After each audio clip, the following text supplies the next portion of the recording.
I never thought much about DNA tests. To me, they were just another modern-day obsession, a way for people to uncover things they probably weren't ready to know. But when my friend Lisa suggested I get one, I thought, why not? There was no harm, no ulterior motive. Just curiosity. At that point, I thought my life was perfect. I had a boyfriend, Mike, who was wonderful, and a toddler, Noah, who was my everything. Sure, Mike and I had our ups and downs, but nothing that seemed worth mentioning. The idea of a DNA test had never crossed my mind before, but Lisa was persistent. Emma, you never know. It could be fun, she said, as if it was a joke. Besides, don't you want to know for sure? Sure, I thought, why not? Mike had always been a good partner. Our little family seemed like a dream. The thought that anything could be wrong never crossed my mind. I figured a test wouldn't hurt. So I went ahead and did it. A simple cheek swab, the kind of thing you see on late-night commercials. I didn't expect anything groundbreaking. Maybe, I thought, I'd learn a little bit more about my ancestry, perhaps uncover some distant relatives. But what came next was beyond anything I could have imagined. The results arrived 2 weeks later. I sat at my kitchen table, nervously tearing open the envelope. My hands were shaking as I pulled out the paper. My eyes skimmed the words, expecting to see something trivial. But when I read the line that told me the man I had always known as Noah's father wasn't, in fact, his biological father, my world shattered. The name listed wasn't Mike's. I sat there, frozen, staring at the page. It didn't make sense. I thought the test had to be wrong. How could it be wrong? Mike was Noah's father. He had been there from the beginning. I couldn't breathe. I felt my heart hammering in my chest, my face flushing with confusion and fear. I ran my hand over my face, trying to process the information, but nothing made sense. Why would Mike's name not be on this test? What did it mean? The implications hit me like a tidal wave, and I felt nauseous. It took a few minutes before I could even move. My mind was spinning, my thoughts scattered. I could barely think straight. I had to tell Mike. But how? How did you tell someone something like this? When I finally got the courage, I called Mike. My voice was shaky when I picked up the phone, but I tried to sound calm. I explained what had happened. At first, he didn't believe me.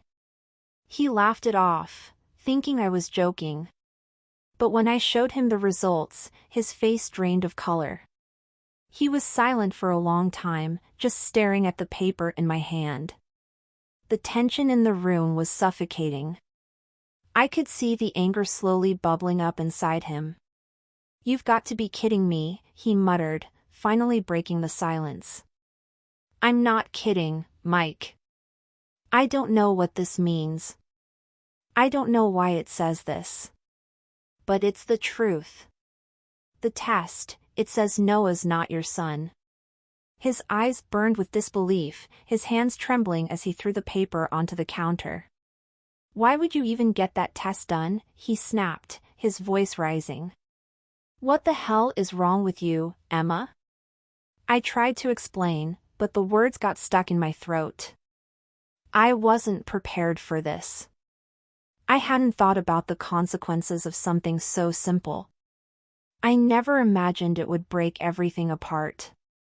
Mike turned away from me, pacing back and forth. "How could you not tell me this? How long have you known? Was this some secret you've been keeping from me?"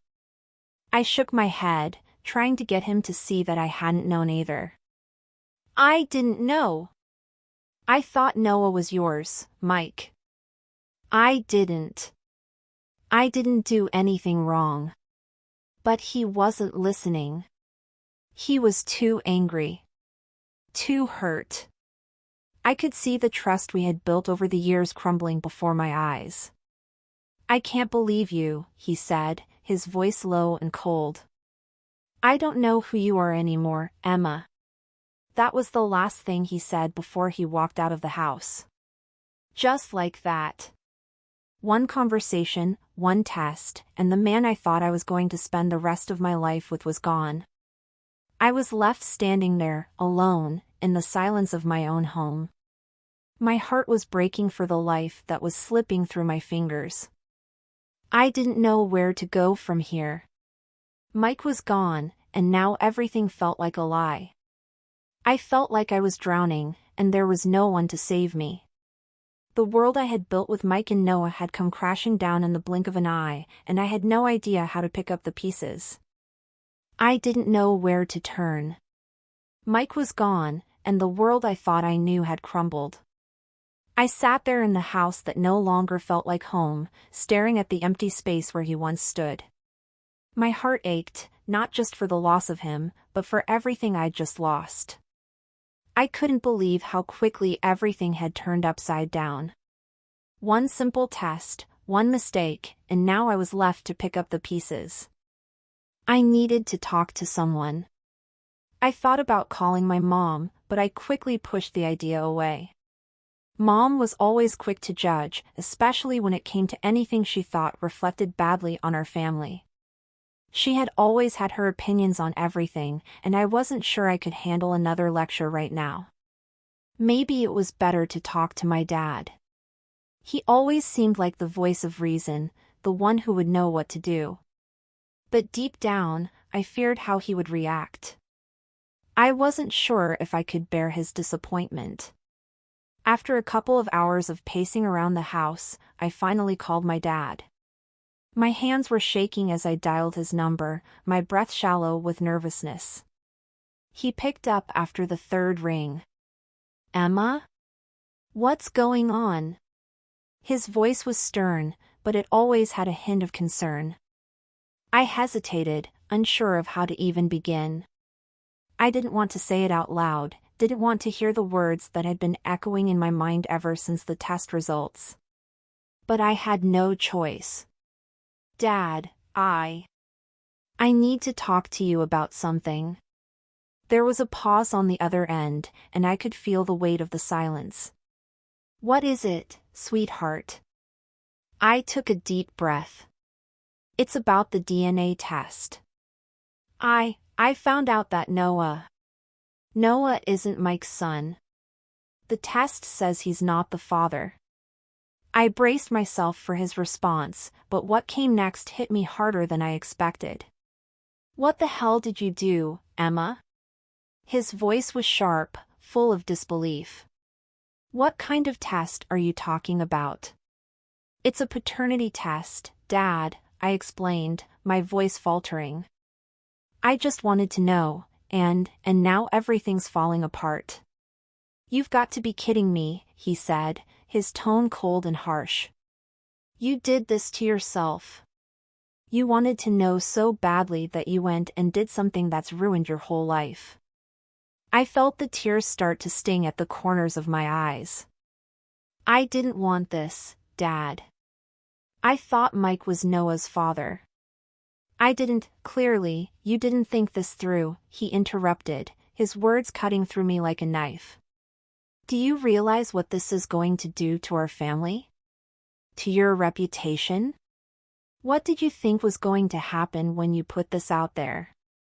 "I didn't mean for any of this to happen." I choked out, my heart racing. "I didn't know. I didn't know until now." "Well, now you do, don't you?" His voice was cold, like ice. "You've ruined everything. You've ruined Mike, and you've ruined Noah. And you want me to feel sorry for you?" I could hardly breathe, the pain of his words suffocating me. I had expected some sort of support, even just a little sympathy, but instead, he was piling on the blame. "I never meant for any of this to happen, Dad."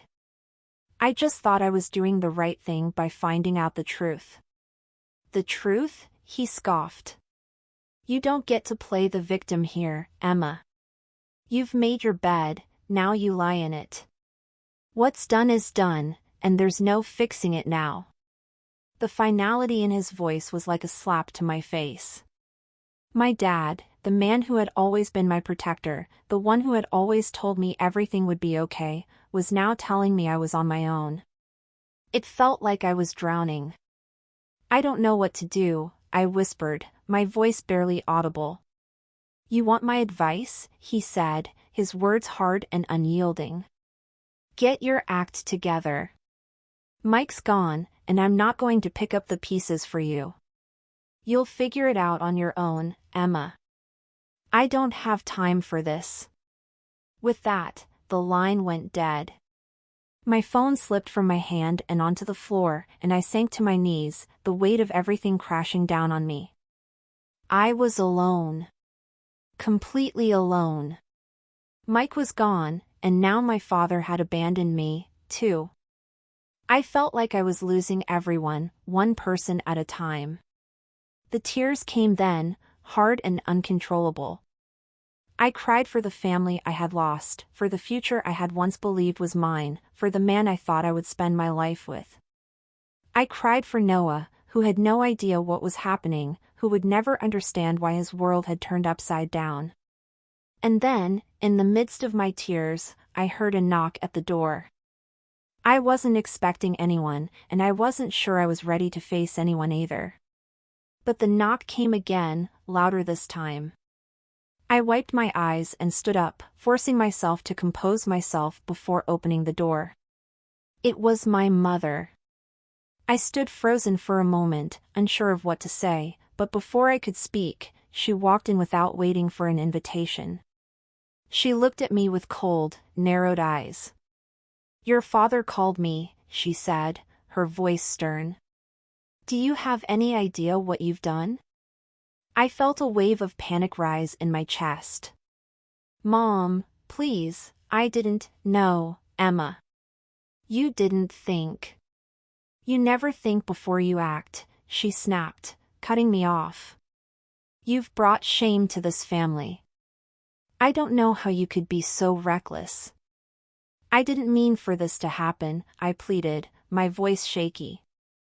I thought Mike was Noah's father. I didn't want this. Her gaze softened for just a second, but it quickly turned hard again. Well, it's done now. And you have to live with the consequences.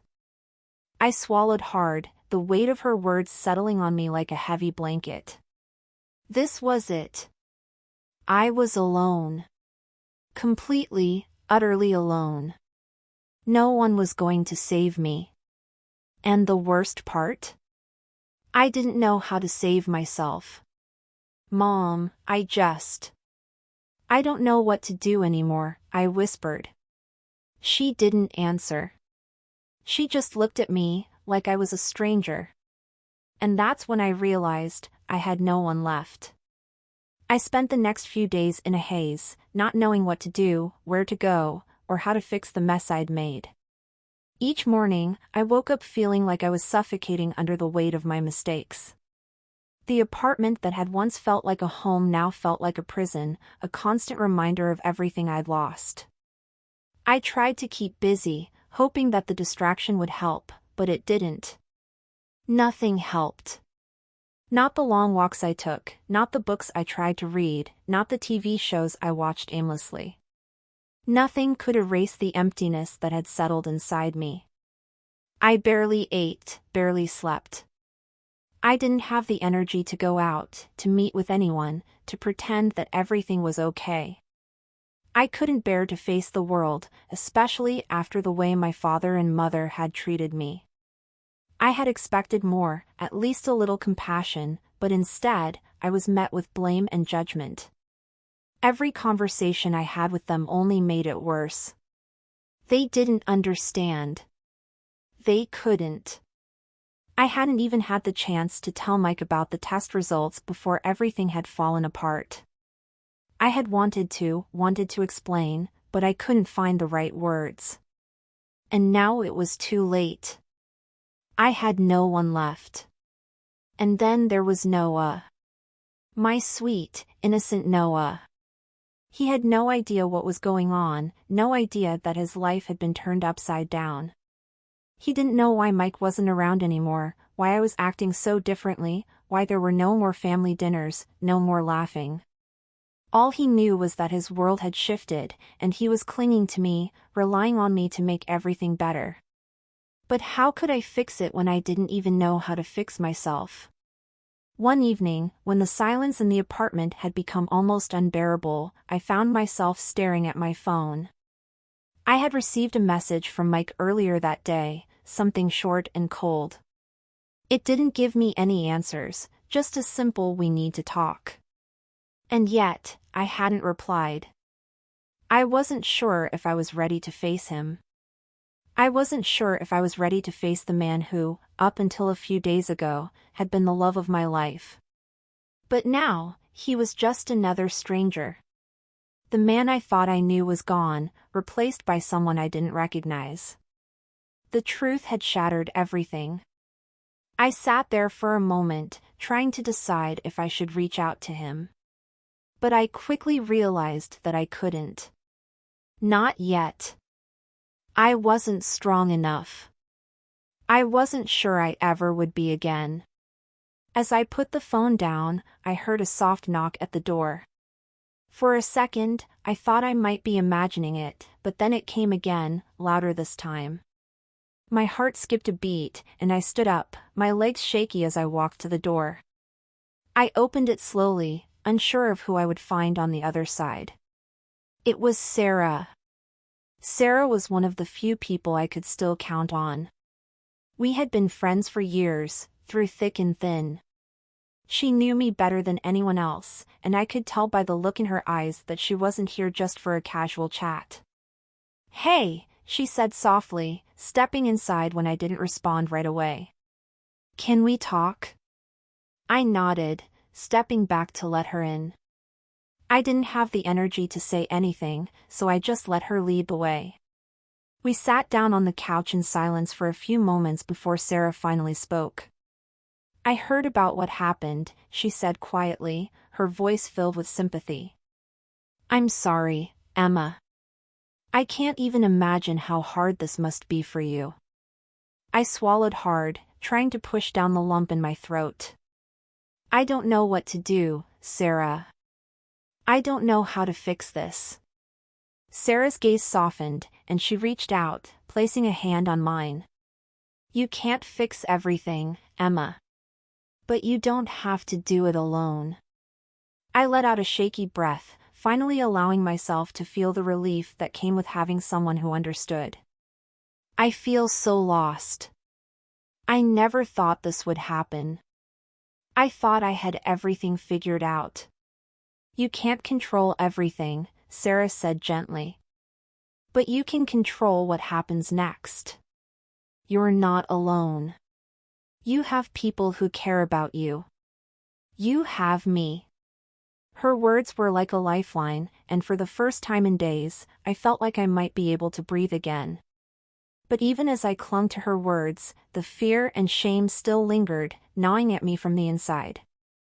"I don't know what to tell Noah," I whispered, feeling tears start to prick at the corners of my eyes. "He doesn't understand what's happening.